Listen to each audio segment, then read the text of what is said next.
कदाचित् कालिन्दी तटविपिन संगीतकरवो मुदा भीरी नारी वदन कमला स्वाद मधुपा रमा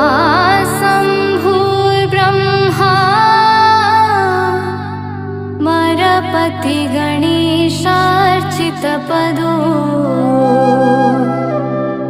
जगन्नाथ स्वामी नयनपथगामी भवतु मे भुजे सबे वेणु शिरसि शिखि पीच्छं कटितटे